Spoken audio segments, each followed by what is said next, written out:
doing this thing. Is it actually going? We got the viewers there. Yeah, we got some viewers. We have. Well, we're working on that part. We're working on it. Let's see how it goes. Yeah, it's showing up on my phone here. I think we're good. All right, let's do this. Sports betting season is in full force with the NFL officially back, which means you need a sports book with integrity and longevity like BetUS. BetUS have been pioneers in the sportsbook industry for almost 3 decades, thriving and paying their loyal customer base. And they have loads of bonuses. Join now at betus.com today and receive a 125% sign-up bonus by using bonus code Chicago125. BetUS is known as America's favorite sportsbook for a lot of reasons. BetUS has all your NFL games with team and player props and loads of NFL futures and odds. In addition to the NFL, you can bet on college football game, PGA golf, UFC matches, and more. They have every bet type imaginable, and the BetUS mobile platform is easy to use with full betting options. Follow my lead and get your phone, online, and social sports betting partner with integrity and longevity like I did. Cash in on your 125% sign-up bonus at betus.com with our code Chicago125. BetUS. You bet, you win, you get paid. BetUS. Welcome back, Bears fans, to another episode of the Chicago Audible, and welcome to our Week 4 Chicago Bears postgame show as our Bears took down the Detroit Lions by the final score of 24-14 here at Soldier Field. And I'm excited to be back for a postgame show. I'm your host, Will DeWitt. My first time doing a postgame recap since Week 1, my first Bears victory of the season. I'm joined by my co-hosts Nicholas Moriano and Mason West. We're here at Soldier Field, and this is our third post-game show from Soldier Field, and I think it's our third different video microphone setup, so bear with us as we continue to work out some of the kinks as we want to balance giving our live viewers a great experience as well as those listening to the podcast at home. But guys, before we kind of get into the first quarter of our show, Nick, compared to last week, what's like your one-word, one-sentence summary compared to last week to this week in terms of how the game went? Offense. There was offense in this game, and it was nice to see, especially because of all the problems you saw the Bears had on the road in Cleveland. You saw them correct a lot of those mistakes, and we'll definitely get into the nitty-gritty of what they were able to do, but there was actually offense in this game, Will, so that was the biggest difference. Yeah, it was. I think the first quarter, they statistically outperformed the entire performance that they did against the Cleveland Browns, which is sad yet I guess exciting for today's venture, nevertheless. But how about you, Mason? Fun. That's one of the biggest things. I actually enjoyed watching a Bears game, and that's not just true for last week, but I would even say going back to the previous year. I mean, for me at least, this was probably the most fun I've had watching a Bears game since the 2018 games, and that's partially because of what Nick was saying in terms of the offense actually being relevant. You had the defense being the defense, which we'll get into in a little bit in terms of some of the ups and downs they had, but there was a little bit of that swagger back, and, there's a big infusion of that energy in this game. Yeah, there really was, and fun is an excellent word. I saw you and Nick are getting kind of smart about switching who sits next to me because I have a tendency just to pound on the arm of my co-host whenever a good play is about to happen or is happening. But I want to use this as an excellent segue to get into the first quarter of the show and begin our opening drive, which all starts with my monster moment of the game. And there were a lot of different plays that I could have used in this one, which I love a game that gives me multiple opportunities to highlight a play. But I'm going to go with the play that didn't end at any points. But it was Justin Fields' 27-yard pass to Allen Robinson late in the third quarter. That set up the Cairo Santos field goal. And that happened right after Detroit. They got their first points of the day, turned it into a 2-score game right before the fourth quarter. But that big throw by Justin Fields along the sideline, that dime that he was able to drop to A-Rob, set the Bears up to extend their lead yet again and made it a 3-score game right before, again, that fourth quarter. And if you rewatch that play, or maybe you saw it live, Justin did check into that play right before they snapped the ball. So I'm curious to see what he says about what he saw pre-snap, what he saw post-snap. But regardless of what Justin has to say, I was proud to see just another step forward for this kid, Justin Fields, making a good audible at the line of scrimmage and setting up a big play to help his team extend the lead. So to me, that was my monster moment of the game. So, Nick, I'll hand it over to you for your opening statement. Yeah, and you guys can't see this, but the internet here on my tablet's not working. But I know exactly where we're going to go with this opening statement. It's the explosive plays, you guys. I've been asking for explosive plays since week 1, and the Bears, up until this point, prior to this game, had 1 explosive passing play. Today they had 5 of them, and it started on the very first drive of the game. You had the Mooney reception for 21 yards. Second drive of the game, you had a Mooney reception for 64 yards. Out of halftime, Robinson has a 28-yard reception. Mooney again, 32-yard reception. Then you also have Damian Williams getting a big run. David Montgomery as well. So you had 7 total explosive plays, 5 in the passing game, 2 on the ground. And obviously that was much needed because this was a Lions defense last in the league in terms of allowing the most explosive plays through the air. The Bears capitalized and got 5 of them. So that's where I had to go with this moment or whatever. Again, still looking for a segment name, but had to talk about the explosive plays there. Nope. Nick's opening statement is right now, it's kind of like the Washington football team of, of segments here on the show. So I'm glad you highlighted that because that was coming up in my notes when we get to the second quarter of the show. The Lions defense came in the league dead last yards allowed per completion and PFF's worst graded coverage unit in the entire NFL. And I was worried, like, hey, if the Bears don't take advantage of that defense, we have some serious issues on the offensive side of the ball. But luckily, we saw today the Bears can take advantage of some of those lower tier defenses, which may not be saying much. But after last week, I will take this moral victory when I can get it. Mason, I want to hand it over to you. What's your stat of the game? And there's only one right answer this week. There was a couple of different ones floating in my mind, but really the one you have to go with is the fact that the Bears held the Lions to being 1 for 5 in the red zone, 20%.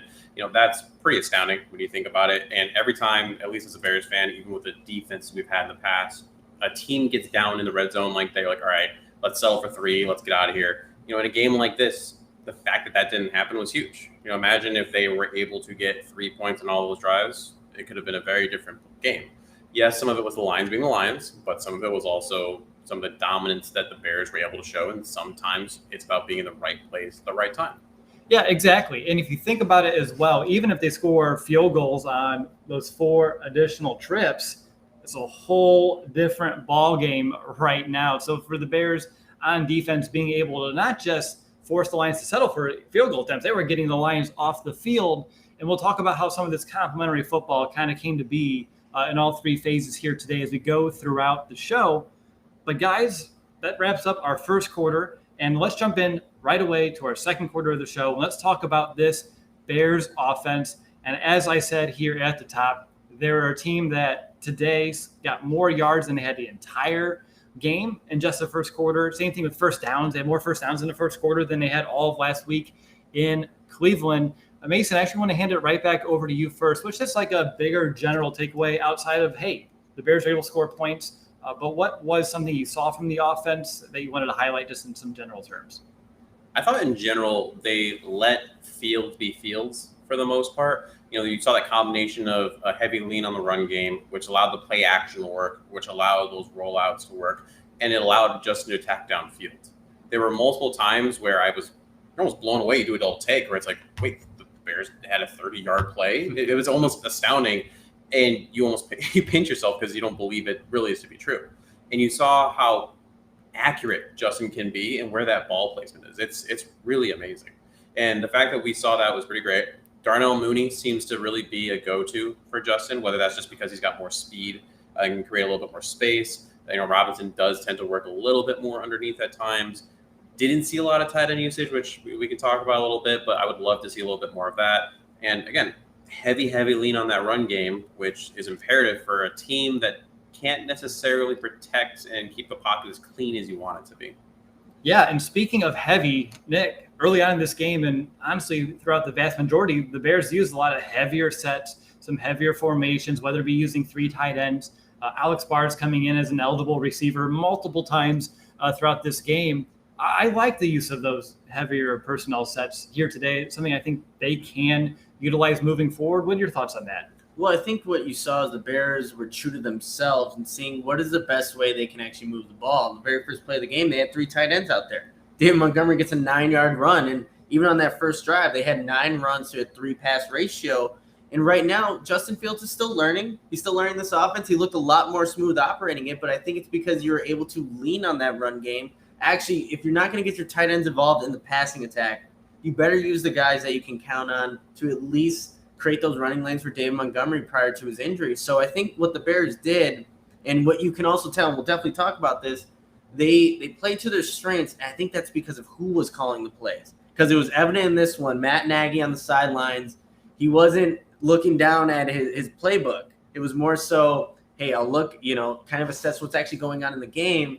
Those calls are coming from up top with Bill Lazor, and I think that really helped this offense to capitalize on the Lions defense that really isn't that good. Yeah, Bill Lazor definitely was out there calling the plays here today. And what I love, and maybe I love it more in retrospect than in the moment, but I also kind of like, I don't know, the onions that were displayed before the game even started, was that opening coin toss. And the Bears won, and they said, we want the ball.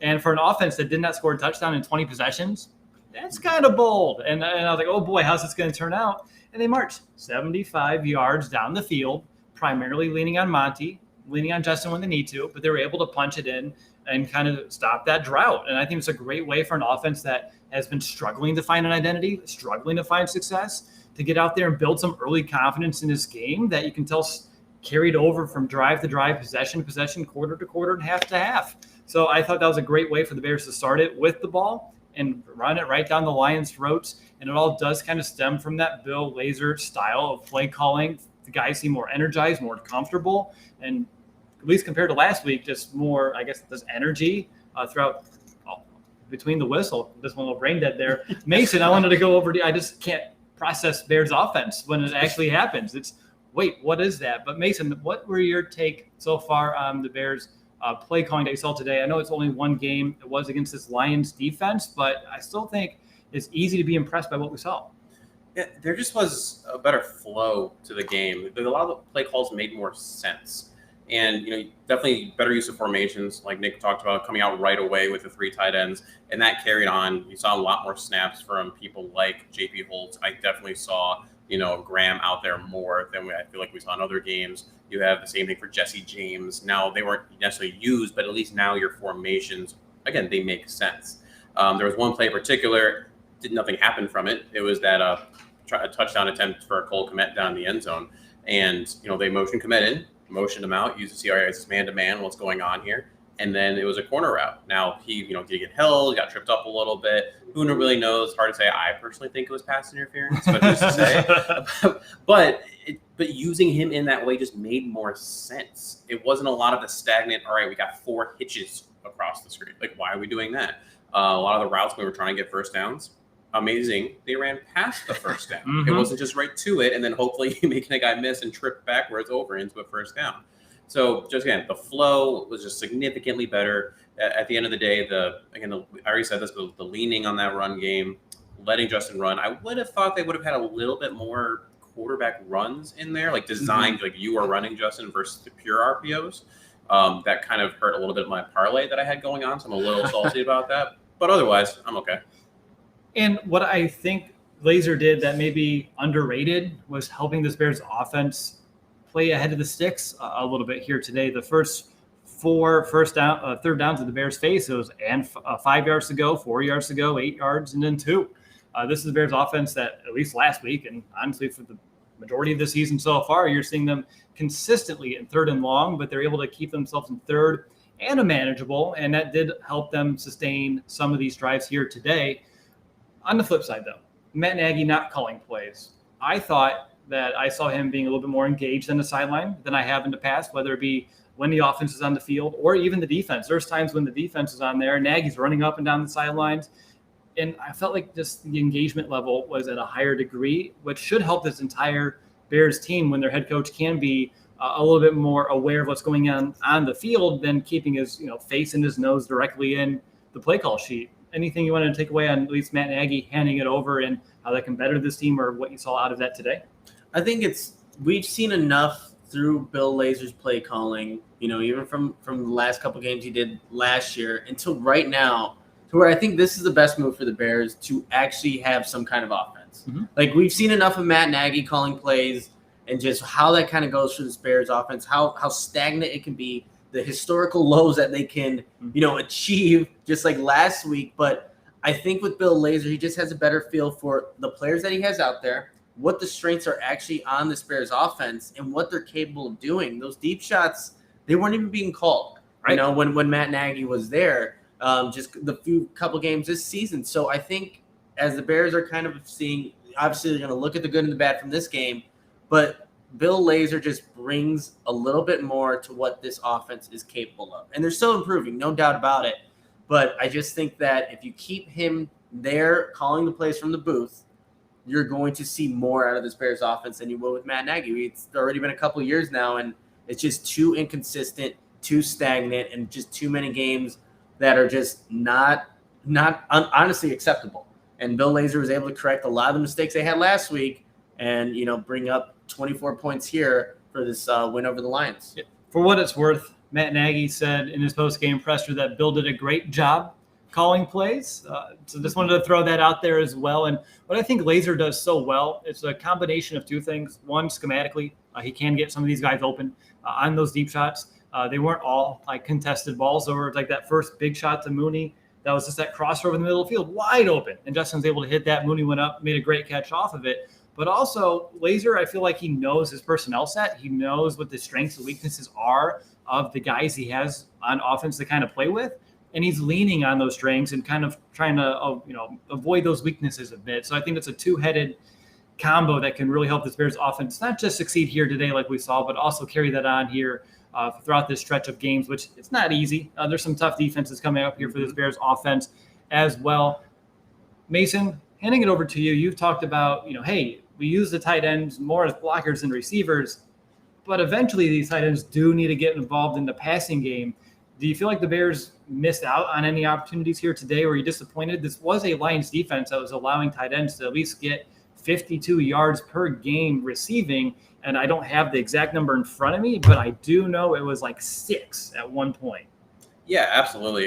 It's pretty disappointing, especially with what we saw at times last year with Jimmy Graham, Cole Kmet's resurgence last year, and then early this preseason we had Jesse James with that walking in backwards touchdown that he had from Justin Fields there. You just thought they would be more involved when you look at where in theory that this offense comes from that Andy Reid tree. You've seen it in Philadelphia, you've seen it in Kansas City, how much the tight ends are used. Zach Ertz, Travis Kelce. I know Travis Kelce is a beast on its own, right? I mean, it came out that he just runs routes wherever he wants to, as long as it doesn't interfere with the rest of the routes that are going on. But at least trying to manufacture some more catches and just get people in the flow. I think you saw that with TJ Hawkinson a little bit today, where the Lions did what they could just to get the ball in his hands at times because they know he's a major part of their offense. More tight end screens, just having the routes be a little more complex than just what we've seen out of Cole Kmet's routes, where they seem to be hitches, little slants, things. That's just not really necessarily his game, right? Putting him in a position to succeed. And then in the red zone, where's Jimmy Graham? I mean, There's been multiple. They scored more often than not. David Montgomery had the 2 rushing touchdowns. Damian Williams had another rushing touchdown as well. So it wasn't like they were going 0 for or selling for field goals consistently. But at the same time, he's on the roster. You're paying him to be there. You, in theory, kept him for this reason. Where is that high ball up in the corner against some cornerbacks that really can't match up with the Jimmy Graham?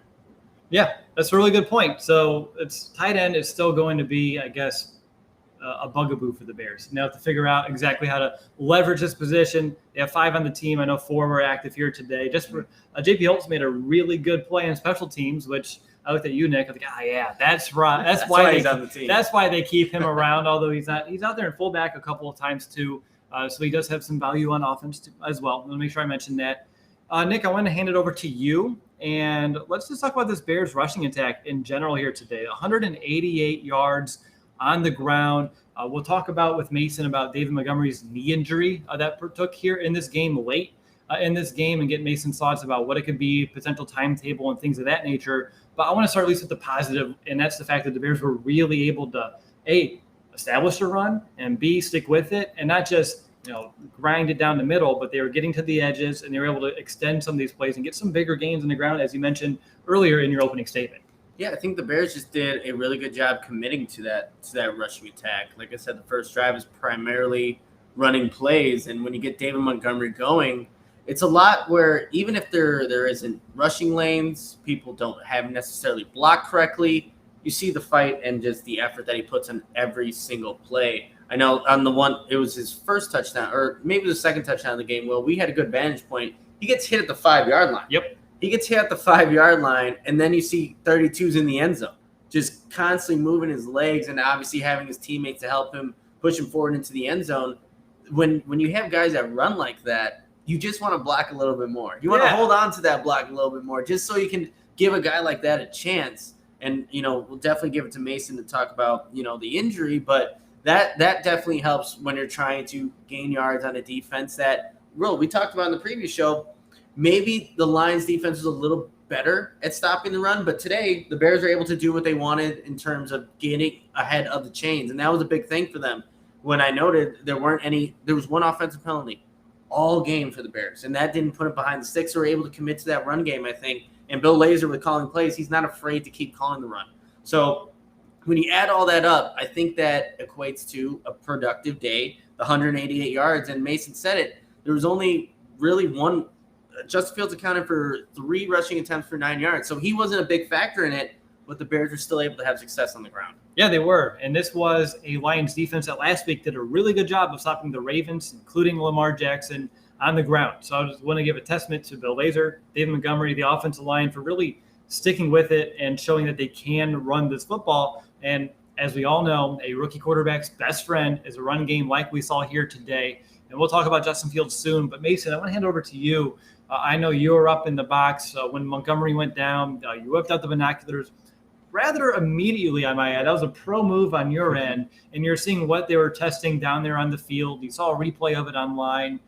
What's your assessment of the David Montgomery injury as of right now? And I know we'll learn more as this week progresses, but I know what you told me as we were kind of setting up. It's not great. Yeah, it's a lot of speculation at this point because of what you can see. Again, it's very limited video. The actual injury itself was pretty gruesome looking when it happened, so they weren't showing a bunch of replays here in the stadium. And as far as we can tell on TV, same thing. They weren't trying to show it. From what I was able to see, it looks like it's going to be left MCL, so medial collateral ligament there. Could still potentially be ACL. You won't know until you get out there. There is something called the unhappy triad, which is MCL, ACL, and meniscus. But what you could see was they were doing, your Lockman test, your posterior Lockman test, your variant valgus stress test, and they looked for the most part to be negative. So at least you're not looking at a complete tear of any of those 4 ligaments. However, you don't know the full structural damage until you do get back and get an MRI, as that is the gold standard. Now, what does that look like if you're looking at with how much pain he was in? Yes, he was able to walk off. I'm not thinking it was a full tear, which would be surgery done for the year. If you're looking at a grade 3, which is possible but not as likely currently, I mean, you're still looking at probably 8 weeks, something like that. But if you're more in that grade 2 to a slight grade 3, you're probably in that 5 to 6 week range. 3 on the early end. Montgomery is insane. I mean, he was the one that, if you remember, in training camp, he had that groin strain, and I was like, oh, he's done for 2-3 weeks. He was bad. He's also a cyborg. I don't understand how he comes back from some of this stuff. But I wouldn't be surprised, based on what we saw, if he ends up on IR that short term for at least 3 weeks. Safer bet would be that 4 to 5 in all reality. Not great news there for the Bears offense. As we know, David Montgomery in many ways is the lifeblood, that motor oil that keeps the engine churning for Chicago. Luckily, I think Damian Williams is a capable backup. Khalil Herbert has not gotten a lot of reps on offense so far, but what he showed us in preseason gives me confidence that he can step in a spellback situation. If they need to go in a more dual back system in place of David Montgomery, I feel like you're going to need multiple guys to replace someone of Montgomery's stature here. But regardless, we'll wait to see how it all shakes out. You never want to see any player go down, but let alone really the workhorse right now for this Bears offense, someone that they're really leaning on heavily throughout the game. I know you said it too, Mason, he got his 20 plus carries, but that's also the risk that you do kind of put out there when you do add up some of those touches. Nick, I'll hand it over to you. I know we've been focusing over on David Montgomery. As we've been doing that, has there anything that kind of came to your attention or that you wanted to bring up for a talking point here? Well, I don't know if and I don't know if we just didn't do this, but with Justin Fields, I mean, what do you guys think of his day? He didn't really look, we didn't really. I think the main focus was who's calling plays to put Justin Fields in a position to go out there and execute. But stat line: 11 to 17, 209 yards, no passing touchdowns, an interception. He did hold on to the one ball and get that fumble, but somehow was able to recover that ball. But for the most part, he wasn't asked to do a lot in terms of the attempts of, for passing. But when he was called to execute some of those deeper passes, put it right on the money, and was able to just run this Bears offense. What'd you guys make of Justin Fields' second start as a starter? Way to take the easy talking point, but that's quite all right, Nick. So for me, Justin Fields, I was excited about what I saw here today. His first start was brutal. We all know that. And what I saw here today was growth. Was it 100% perfect? No, I wasn't expecting perfection. However, I did see a lot of growth in his ability to remain patient in the pocket. I mean, this dude got sacked 9 times last week. I would have been a rabbit back there in the pocket running around. He would have been seeing ghosts. Like any other quarterback out there, after the beating he took a week ago, I would not have blamed for seeing ghosts this week behind that offensive line, but he did it. He hung in there, made some big throws when they called him to do so, and even when he checked into it, as I talked about in my monster moments. I was very pleased about what I saw from Justin Fields today. His deep ball accuracy was tremendous. It's what we saw in training camp. It's what we saw in preseason. And Nick, you hit it. All those explosive plays. He hit on a 21-yarder, 64-yarder, 28, 32, and 27, all through the air.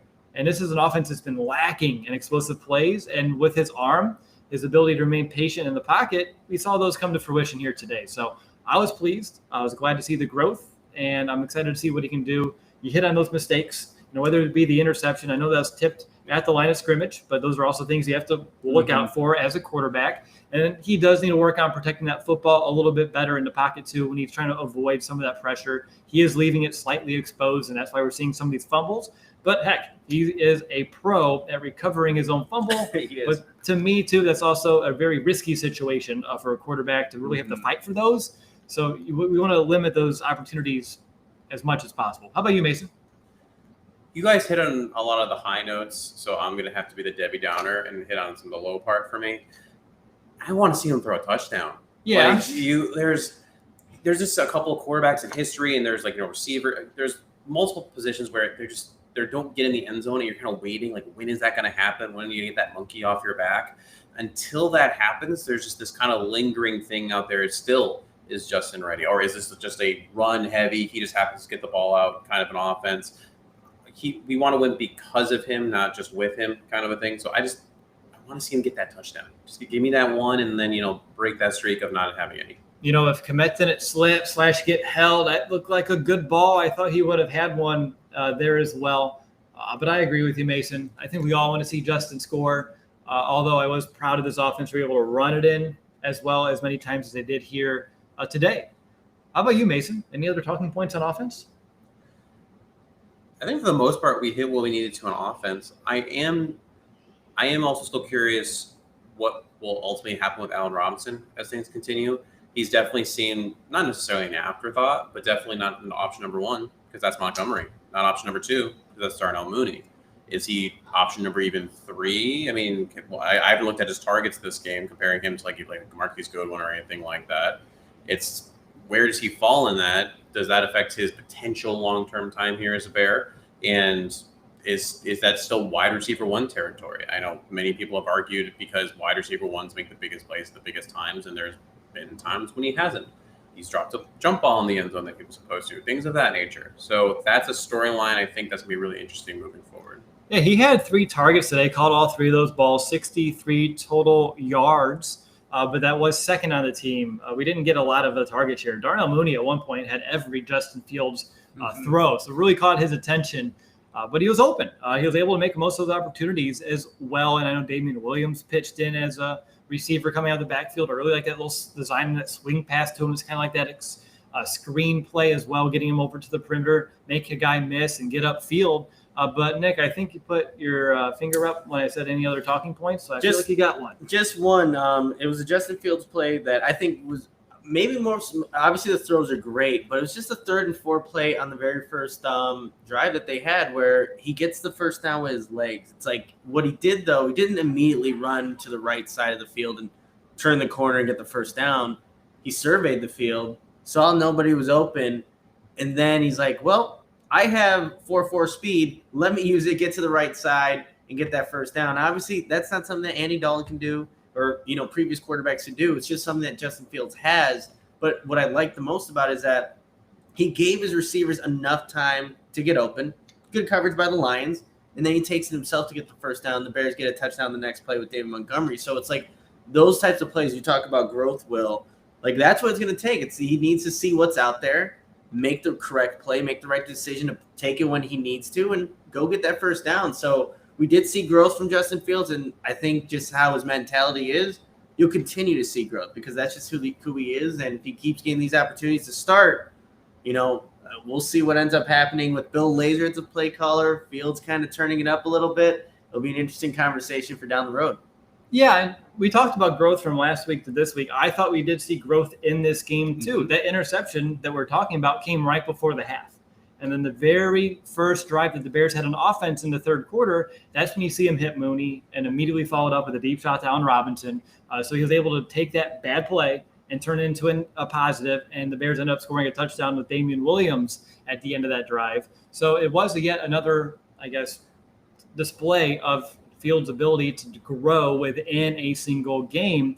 And the only other thing I want to mention, and you'll never see it on the box score when it comes to Justin Fields today, and I don't know about the TV broadcast, so that may be hard to see as well, but near the end of the game when they're relying heavily on the run, Fields would hand it off, and instead of just hanging out in the backfield and watching the play happen, he'd run up right behind a Damian Williams, and as soon as he was tackled, be the first one there with a handout like, I got you, let's go. Let's keep this train rolling. So another just leadership aspect of Justin Fields that really impresses me, and I'm sure if I'm noticing it, the other 52 guys on the sideline are as well. Any final thoughts from you two on offense before we move over to defense? Offensive line looked better. I'll say that. That was a huge thing last week, but only gave up the one sack. It was for 24 yards, but it was one sack. It was that whole fumble situation. But the offensive line in general looked better. Like I said, one penalty was the false start on James Daniels, but that's also gross. And that was a aspect of this offense that needed to improve moving forward, and it did against a Lions pass rush that hasn't really gotten home this season, but they took advantage of that. Mason? Name a Lions D lineman. That's Nick Williams. There you go. Oh, there you go. But that's also just because we know who Nick Williams is. I agree. Yes, it was better, but it's also because you're not going against Myles Garrett and Jadeveon Clowney. Not every team from here on out is going to have the line D line. So let's take this one. We're the Lions secondary, so we're gonna have to see how this offense really does moving forward. Right, and the Lions, Romeo Aquara, their edge guy, did go out real early in this game and had to exit, so it did help the Bears. I'm still going to take it as a positive that they were able to take advantage of some of those matchups as well as some of those opportunities due to the injury as well. Even though it's the Lions, I'll take it. The Lions have hung into every single game that they played this year, and this is the one game that seemed a little bit more out of reach compared to when they played the Packers, compared to when they played the Ravens, as even the 49ers. So I feel good about that fact that the Bears were a team that can extend that lead and keep this distance a bit compared to some of those other opponents that are seen as bigger competitors in the league right now. So that to me yet is another positive. But up next, we're going to enter the third quarter of our show and talk about this Chicago Bears defense who held the Lions in only 14 points, but they also had 6 penalties on that side of the ball. So we need to break it all down, good, bad, and ugly. But before we do, it's officially halftime, which means I need to tell you a message from our friends over at Manscaped. Attention listeners across the galaxy, all the way from Australia to Houston. Do we have a pube problem? If so, our friends at Manscaped have cleared you for takeoff with their 4th generation and brand new Lawnmower 4.0. Kick your pubes to the next planet with the Performance Package 4.0. The orbits in your pants will feel like you're in zero gravity when you use the best tools for the job from the leaders in male grooming. Join the 2 million men worldwide who trust Manscaped and get your rocket ready for takeoff by going to manscaped.com for 20% off and free shipping with our code FANSIDED20. Now, are you ready for an out-of-world experience, fellas? Look no further than this Performance Package 4.0. That is just taken off, not just here in the USA, but in Canada, the UK, across Europe, Australia, South Africa, and Singapore. And don't forget to use the Crop Preserver, Ball Deodorant, and their Crop Reviver to help your little planets be on their A game with feeling the sun's heat. Manscaped even threw in 2 free gifts in their Performance Package 4.0. That is the Manscaped Boxers and the Shed Travel Bag. So again, you can get 20% off and free shipping with the code FANSIDED20 over at manscaped.com. That's 20% off and free shipping with the code FANSIDED20 at manscaped.com. For a clean trinity and beyond, your Spaceballs will thank you. All right, you're listening to the Chicago Audible Podcast. We're here live from Soldier Field. I'm your host, Will DeWitt, joined by my co-hosts Nicholas Moriano and Mason West. And guys, by the way, I know our listeners right now watching can't see it, but I am enjoying our view, getting to watch the grounds crew at Soldier Field kind of do their magic here, and it's just an awesome view to do a podcast. We haven't been able to do many of these ever. This is my second time doing a podcast watching this field. So to me, it's just a special moment, and I like to live it in a little bit. But let's jump in and let's talk about this Bears defense. Nick, I'll go over to you. What's just some general takeaways to start things off? I'll start with Sean Desai and what he's been doing since that Bengals game in terms of putting his players in the right position to make plays. I think you saw that consistently through this one because there are times where Robert Quinn and Khalil Mack are on the same side. They're running a stunt. You pointed it out, Will, where DeAndre Houston-Carson helped set up the Khalil Mack sack. So some of the things that we're seeing from Sean Desai defensively, I think is really playing dividends in how this Bears defense has been able to get to the quarterbacks as of late. They registered 4 sacks a day, and it seemed like Robert Quinn is a completely different player. Completely different, much needed, and building off his performance from last week against the Browns, he was able to apply, good pressure today against Jared Goff. So I'm really liking what Sean Desai is able to do in terms of getting players in positions to be successful, because that's what he talked about. And now he's really backing that up with the calls that he's having and how he's just scheming things up. No, he really is.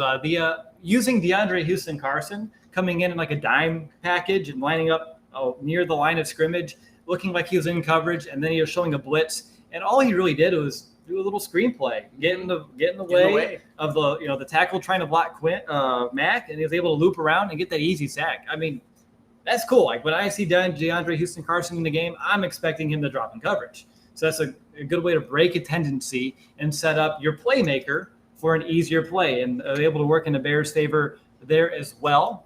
I wanted to highlight that the Bears' defense helped me because my bold prediction ended up coming true. My bold prediction on our preview show was that this Bears defense would have 3 turnovers on the day. I'm counting the one on downs, just saying, because that helps me get this. And the Bears offense would score 14 points off of those turnovers. So I just want to make sure that I know we don't usually hit on those bold ones because they're out there, but we got one. So that's pretty tremendous. But Mason, I want to go over to you. What's some of your bigger takeaways on this Bears defense before we kind of dive into some specifics? So in general, defense is doing that bend but don't break model this game, which you can take that either way. Obviously, you're able to hold the Lions to 14 points. You're able to hold them 1 for 5 right in the red zone. But against some other teams, is that model going to ultimately work for you? Today it did. And we saw some, again, the resurgence of Quinn is a great story. Jalen Johnson is a top 5 corner. Duke Shelley, all of a sudden, playing really, really well, I would say, especially compared to what we thought was going to be happening for the remainder of the season. You got Gilno Vildor holding his own. I don't think Eddie Jackson missed a tackle today, so I think my bold prediction was good. I have to double check on that. Let's go. But that run defense needs to be discussed. It does. Real quick, did your bold prediction come true? No. Well, was yours Cole Kmet with a explosive receiving reception? That's right. That's going to be my. I knew it was an explosive. Was that your not so bold prediction? Getting explosive plays, like having an explosive pass? Maybe, but we'll have to go back and look. Cole Kmet's, I don't know if it's ever going to happen at this point. But no. 2 for 3, 66%. Hey, it's better than the Lions were able to do in the red zone here today. But all right, getting to this defense, let's talk about this run defense. And as we start this conversation, I actually want to go to you first, Mason, because I think a big reason why the Bears were unable to stop the run here today was the fact that Akeem Hicks had to leave the game after the very first play on defense, which the Bears were calling a groin injury, and that had a huge ramification on this Bears front. Yeah, I know you got Eddie Goldman back, but it's like you get one guy, you lose another. I don't want to be rude, but I would rather have Akeem Hicks and Eddie Goldman out there, personally, if I had to choose between one or the other. But Why do you think the Bears struggled against a run against the Lions, who they've been a fine running team, but it felt pretty easy for them for the most part today?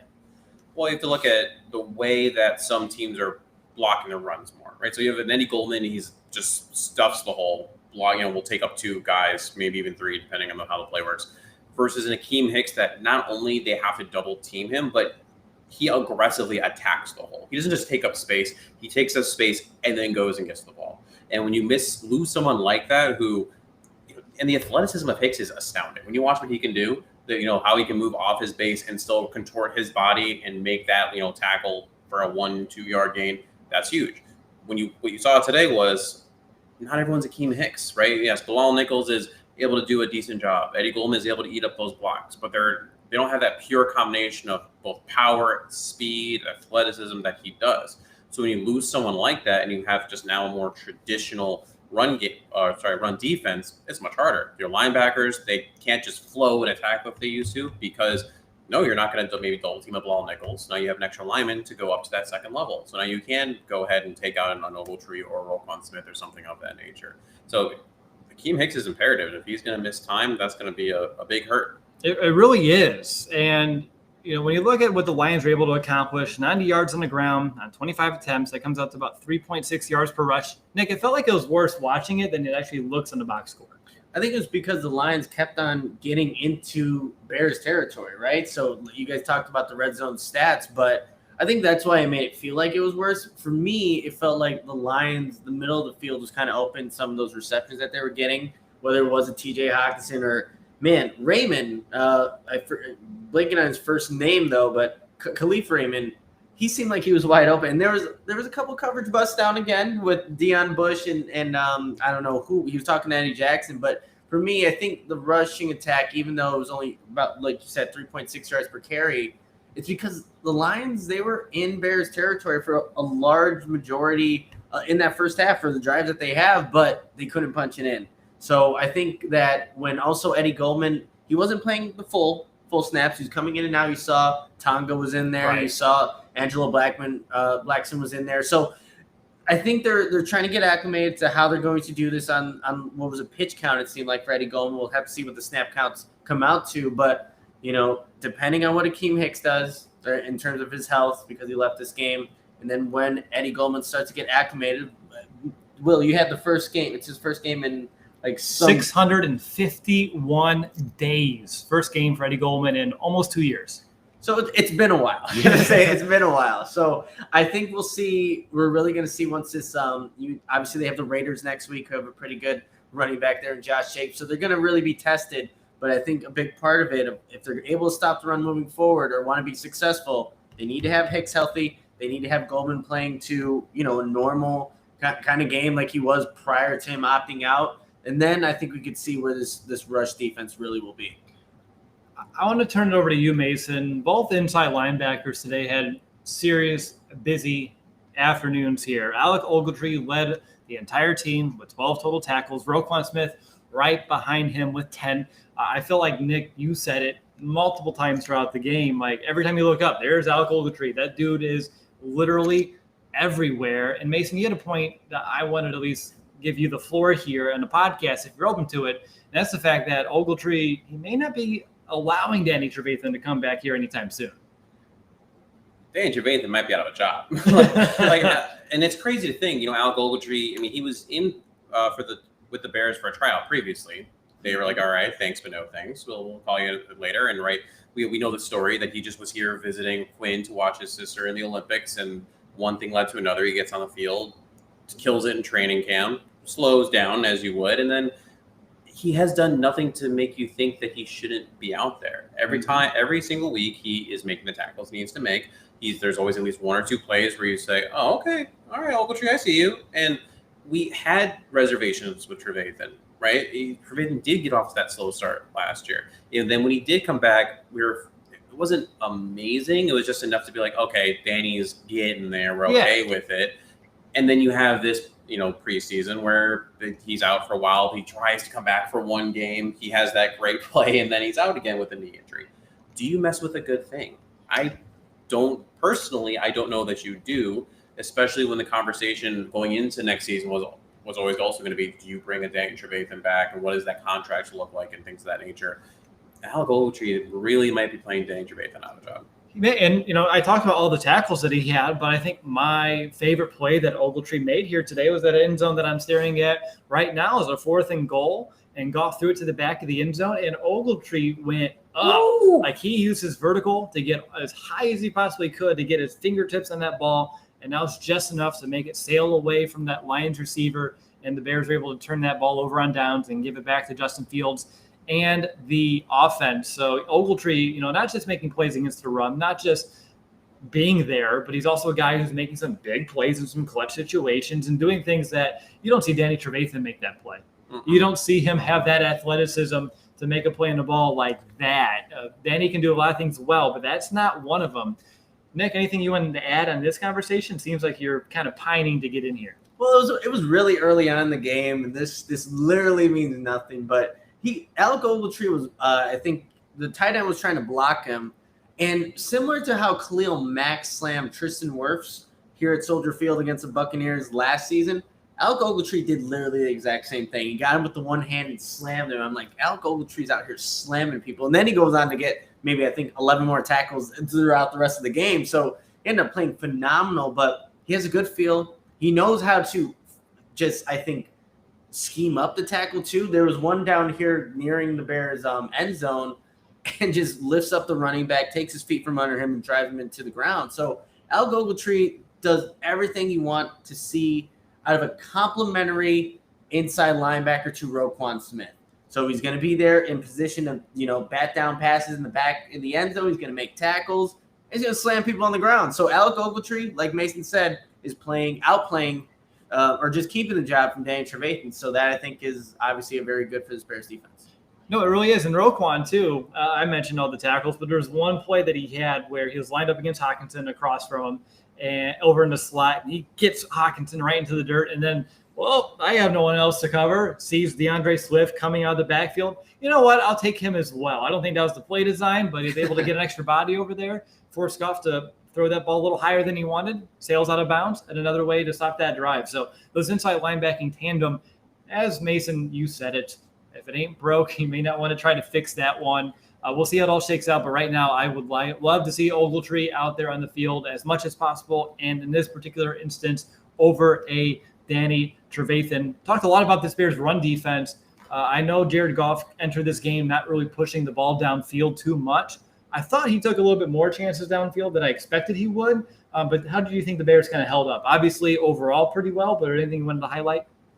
Yeah, I was also, first of all, surprised at how fleet of foot Goff can be. There were a couple of times where I thought he was dead to rights in terms of a sack, and he was able to get away. One in particular really stood out where I think he made 3 Bears D linemen stepped up, zipped a pass to convert a 3rd and long, keep that drive alive. And that was, I believe, one that led to a touchdown. Now, the coverage, and this is always something I feel like with the Bears defense and all the way going back to Lovey, there is a lot of opportunity in those middle of the field underneath routes, and that was really what seemed like it was open today. When they attacked the sidelines, when they went short, when they went deep, not a lot was there besides that one touchdown that went to Khalif Raymond. I think that was more of a miscommunication. But just the way that it's schemed up, there does just seem to be big chunks open in the middle.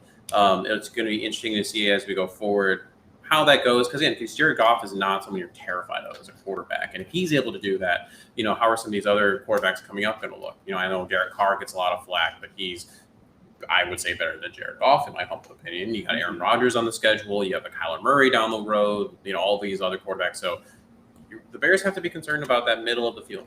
Yeah, that's a really good point there as well, Mason. Nick, how about you? Anything else you wanted to highlight about what this defense either did good or poorly against this Lions offense here today? I think another thing is there was one play where the Lions were kind of driving down the field like they were doing a little bit this game, and they put Quintus Cephas, and they kind of schemed up where the running back was on the outside, so Roquan had him, and then Kendall Vildor was kind of on the numbers, and it's like, hey, they're going to Quintus Cephas. They go and get that first down. So I think teams know that, to kind of beat this Bears defense, you're not going to go throw the ball at Jalen Johnson unless you don't want a ball to get, incomplete. You're going to try to target. You're going to test a Kendall Vildor. You're going to try and test the backup safety, Deion Bush, and know his responsibilities. He gave up a touchdown, it looked like. You're going to try and test Duke Shelley, like Mason said earlier, is playing better. So I think if you can get, one of those guys even playing even more consistent, I think Kendall Vildor has been all right. But if those three guys or maybe certain positions play, just elevate their play a little bit, then you have three levels of the defense where you're feeling pretty comfortable. But it's really that secondary. It's still like those guys I mentioned, all secondary players, right? That you want to see one of those three guys kind of elevate their play. And usually Tashawn Gibson will be the opposite safety of A. Jackson. But really, Duke Shelley, Kendall Vildor, if Duke Shelley can keep consistently doing what he did today moving forward, then you're really going to make it difficult to attack the middle of the field, to consistently sustain drives and put up points. But I think you're seeing that what we saw against the Bengals, what you saw, and not what you saw in week 1 against the Rams, the Bears are closer to, I would think, that Bengals defensive performance in terms of creating turnovers and making it difficult for offenses to just move the ball and actually put up points, which is only going to bode well for this team to actually get wins down the road. I hope so. It's been a roller coaster so far this season, right? A bad game, a good game, a bad game, and now another good one. So let's see if we can stack a couple of back-to-back decent performances by this defense. You mentioned the improved Duke Shelley. I saw that as well. He seemed to be, where he needed to be in his coverage. I saw some open field tackles that really impressed me. And for a guy that, was fighting for his life in training camp and preseason, ended up getting benched in favor of Marquis Christian this season as well. And I know they're still working it out. He has an opportunity to seize this one here, and let's see if he can continue that play. And Nick, I know you're looking for improved play. Just keep getting better from the back end of this defense. You know what helps them? A pass rush. And the Bears have displayed that they can not just get after quarterbacks, but they can also take them down very well. The Bears had 4 sacks here today. I know entering the game, they're tied for 3rd, I think, in the NFL for sacks. And the 4 here today was the most that the Lions have given up all season in the game. They gave up 3. I believe that was, let's check this here, 3 in week 1 and only 3 combined the next 2 weeks. And they gave up 4 here today from this Bears defense. So just a testament to that pass rush. It wasn't just Khalil Mack. It wasn't just Robert Quinn. We saw guys like Travis Gibson get involved too, which was Roquan. Yeah, Roquan got in there off of a blitz. So to me, it's not just going to be about those top 2 moneymakers playing edge. We're able to get some of these other guys involved. I wish a Jeremiah Tachu would be able to step up. Be nice. However, if Travis Gibson wants to become that first guy off the bench and make some of these big plays, those splash plays, right? He had the sack.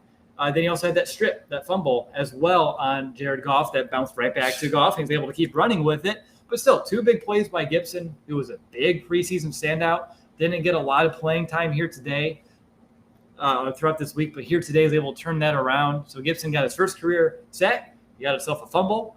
I think the sky is looking bright for his future here this season. Today just may be the beginning of that. Anything else you guys want to highlight on defense so far? Just to add to Travis Gibson, he also had a really good run stop. It was T.J. Hockenson blocking him, a really good blocking tight end.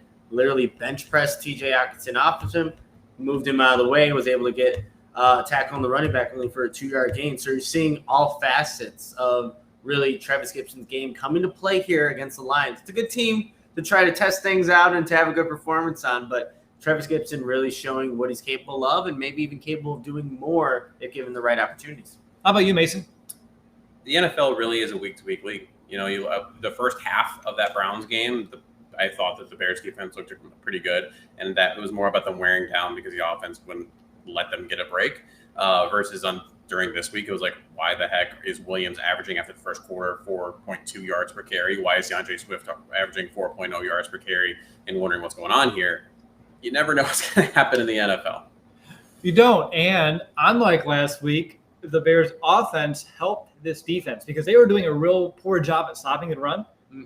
And what happened? The Bears were able to keep extending their lead, which forced the Lions to get a little bit more one-dimensional that they wanted to be entering this game. So the Bears offense helping the Bears defense not have to consistently stop the run because they're putting the ball more in Goff's hands to try to play a little catch-up. So it's a kind of a complete 180 in terms of, hey, the Bears offense can take advantage when the defense helps them and gives them a turnover, or gives them good starting field position, or at least an extra possession, and B, the offense can do their part, which makes the life of the defense a little bit easier. And look at that, we have a victory to talk about here today. Don't you love complimentary football? It's a beautiful thing. I was waiting for it. I was waiting for the word there, Will. But yes, absolutely. I think I said it at the top, but it does have to all kind of come back together. I don't have anything else here to talk about on defense. I'll give one more pregnant pause in case you guys wanted to chop in with anything that may come to mind. Nope. Not at all. All right, let's jump into the fourth quarter here. And let's do a quick hit on special teams. I know Santos hit his lone field goal attempt, keeping his streak alive. I know there's that one. I don't know if you guys want to talk about the one hit that we had in punt coverage that looked pretty clean to me as well. Yeah. I don't. Okay, so what is the official rule? Because if you're interfering with the person's ability to make the catch, but the person has made the catch, how are you interfering with their ability to make the catch? You're just awesome at your job. Yeah, I mean, it looked like it's a bang-bang play live. I get that, but he didn't hit him early. No, I feel like the rule is like a yard buffer, which I felt like he also had. So I feel like he just got in trouble because he made a big hit. And in the NFL, they're trying to limit those, big hits per se. But yeah, that one was confusing.